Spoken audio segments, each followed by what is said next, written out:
nombre es Emilio y actualmente soy vicerrector en una universidad que es una empresa familiar. Los motivos que me llevaron a tomar el mando de la empresa fueron familiares inicialmente. Mis padres me pidieron que estuviera en la institución apoyando a mi papá. Me imagino que esto era intuitivamente generar la sucesión de la empresa. Y la tuve que tomar en un momento de crisis y tuve que formarme dentro de la crisis en la institución. El problema que se presenta al no tener un plan de sucesión es que ninguno de los familiares tiene políticas claras, primero para entrar, políticas claras de cómo salir y sobre todo políticas claras de cómo permanecer en la institución, ¿no? Cuando estos familiares no tienen esas políticas claras, los empleados tampoco tienen claro cuáles son los límites de estos familiares, ¿no? Y también cómo son el desempeño de estos familiares, cómo va a precipitar una promoción o una baja de un familiar, por ejemplo. Realmente no estaba preparado para asumir el cargo o las responsabilidades que confería el cargo y la posición en la familia tampoco. El proceso tuvo que ser de formación constante y a vapor, tuvo que ser precipitado. Formación técnica, pero después mucho más profesionalizada formalmente a través de una maestría de dirección de empresas para poder asumir las responsabilidades en la crisis que había de la empresa. Una de las cosas más importantes que se tienen que cumplir en un perfil de un familiar que está en la empresa sería su madurez emocional y qué tanto puede transmitirle a otro familiar sus sentimientos positivos y negativos, sus frustraciones y no frustraciones, dentro de la empresa y también dentro del sistema familiar. Algún profesor en la maestría de dirección nos decía que el principal consejo que él nos daba en aquel entonces es que si tú no podías expresar claramente tus sentimientos de aprecio o de desprecio a un familiar, si no lo podías expresar, entonces no podías formar parte del sistema de la empresa. Mi consejo para las personas que están dentro de una empresa familiar o que por lo menos toman las decisiones dentro de la empresa familiar, es que dediquen tiempo a generar políticas para los familiares dentro de la institución, así como el plan de sucesión. Cuando no existe un fundamento desde el inicio, estos problemas no dejan de suceder, ¿no?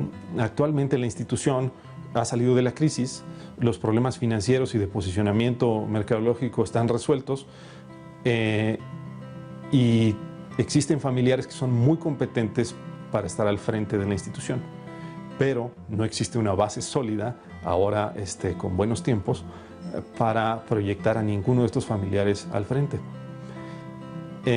Lo peor de este caso es que entonces los familiares deben de salir de la institución cuando no hay un plan y se tendrá que quedar al frente alguien que no es de la familia, bajo la confianza plena de la familia, ¿no? Esto normalmente sucede en la tercera generación, en nuestra institución sucedió apenas en la segunda. Entonces eso es cómo se puede precipitar un problema de este tipo al no planear. Sí, bueno, este testimonial lo trajimos y lo compartimos con ustedes porque de él podemos sacar muchas cosas, ¿sí? Que de alguna manera también caracterizan a las empresas familiares. Así como hablamos en el bloque anterior sobre cuáles son las ventajas de juntarse para emprender un negocio, existen también muy claras desventajas. En este testimonial podíamos recoger elementos como improvisación, el que no existía una línea de sucesión definida. Este joven profesional, estando justamente en el ramo de educación, asume el liderazgo de su compañía en función a una crisis. Sus papás, en este caso, transitando un espacio de crisis, ven posibilidades de poder salir de ella a través de un relevo, generacionalmente, posiblemente con mayor energía o con algunas destrezas que ellos no tenían, pero lo cierto es que él, asumiendo la crisis, y tuvo también que formarse, o sea, que de esto también habla de que no existía ninguna preparación, no había ninguna línea de sucesión, ni había tampoco ningún plan de adecuación desde el punto de vista formativo, para que este joven pudiese de alguna manera tomar el control de esta empresa. Y después más allá, cuando él está terminando, dice que bueno, que ahorita la crisis fue superada pero que se imagina, porque sigue estando como que muchos cabos sueltos, que cuando vuelva a aparecer otra crisis, ellos tendrán que ordenarse y organizarse, porque desde el punto de vista de regulaciones y de normas claras para los miembros de esa compañía, siguen sin existir. Entonces, de ahí podemos rescatar mucho de las desventajas, ¿no? Hermano, y cuando hablabas de la importancia de un plan de sucesión, ¿no? Y de cómo esta persona entra a hacerse cargo, pues, del emprendimiento familiar desde la crisis, desconocemos quién es, no sabemos de quién es la historia y nosotros a lo mejor de una manera muy, no sé, arriesgada, asumimos que quizás hubo una crisis hasta evolutiva de vida, ¿no? Sí. De muerte, por ejemplo, ¿no? De enfermedad. El hablar de la sucesión, del legado, del testamento en la familia, nos conecta con el tema de la muerte. Nos conecta, ¿verdad?, con el tema del relevo, porque quizás esa primera figura, que muchas veces fue un hombre o una mujer muy fuerte, muy aguerrido, que sobre sus hombros sostuvo, mantuvo, como en el programa anterior hablaban de mujeres extraordinarias, ¿verdad?, toda una familia, pensar en que toda esta energía se va transformando y esta fortaleza puede ir convirtiéndose en debilidad o fragilidad. Pensar en el relevo necesario, en que los grandes pues se apartan y dan lugar a las nuevas generaciones, muchas veces es muy doloroso y da mucho miedo. Sí. Hay personas que dicen, yo no quiero pensar en mi testamento porque voy a morir, o yo no quiero prever una situación en donde yo no esté porque no quiero ni imaginármelo. Sí. Y resulta que pasa todo lo contrario. Cuando pensamos en legado, cuando formamos a las próximas generaciones que vienen o las próximas generaciones deciden involucrarse en estos proyectos de una primera generación, lejos de que haya una desaparición, hay es una continuidad, como en la película Coco, o sea, el tema de la foto, de la imagen, del recuerdo, ¿no? Eso es muy importante. Sí, vamos a hacer un ejercicio sí. a 4 manos, vamos a hablar un poco y desdibujar lo que son las desventajas, ¿ok?, que ofrece este modelo de emprendimiento que es tan exitoso y influyente, pero si se hace de la forma correcta. ¿Ok? Entonces, uno es la rigidez y la resistencia al cambio.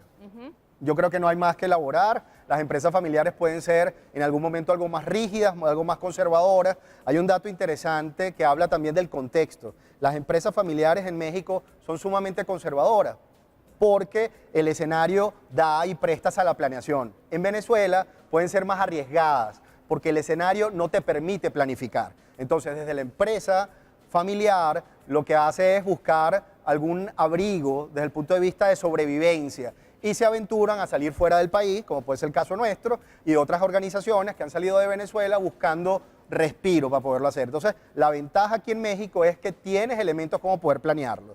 Otro factor importante. Otro factor importante, precisamente una de las fortalezas, que es la familiaridad, la camaradería, la complicidad, la intimidad, puede convertirse en una debilidad si no se institucionalizan procesos, si no se ordenan los asuntos, porque si no podemos rayar en la informalidad. ¿Cuándo vamos a platicar? En el desayuno, no.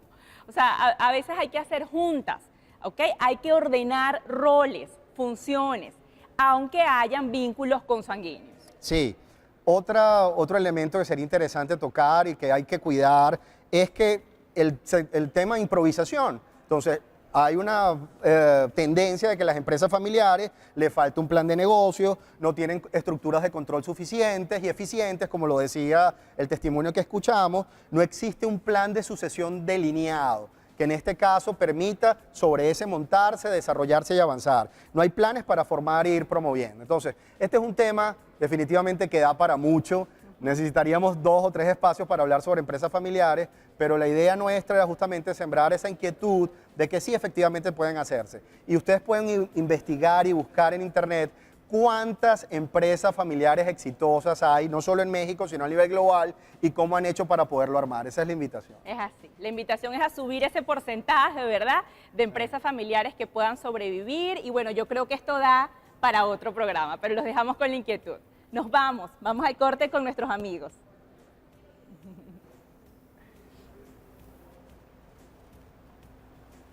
Ahí está esta información que nos presentaron Geraldine y Nerio, que oigan, para mí yo creo que sí es bien importante y veíamos en el video, ¿no? primeramente, aprender a tener una buena relación familiar antes de iniciar los negocios, porque creo que muchas de las rupturas familiares cuando se inician negocios es porque no aprendemos esta diferencia, ¿no? Hay que entender que nunca vamos a dejar de ser familia, pero si el negocio no está funcionando y al final de cuentas un negocio es un negocio, que si queremos que nos mantenga, nos sostenga, perdón, pues hay que echarle ganas. Exactamente. Y yo muchas veces creo que tiene que ver con la confianza que hay entre hermanos, sobre todo, que muchas veces dices, ¿sabes qué? Es que yo puedo hacerlo mejor que tú porque tú no puedes. O sea, es como que mucha rivalidad entre ellos, ¿no? Y eso depende mucho también de la educación en casa, desde chiquitos, cómo va la formación. Pero bueno, ahí están los consejos que nos dieron. Tómenlos muy en cuenta, practíquelos y si va a ser una empresa familiar, pues bueno, A echarle ganas. a echarle ganas, exactamente, que el objetivo es mejorar. Claro, y por lo pronto, pues nosotros nos vamos a una pausa y ya regresamos con más. Están en Buenos Días. Contigo.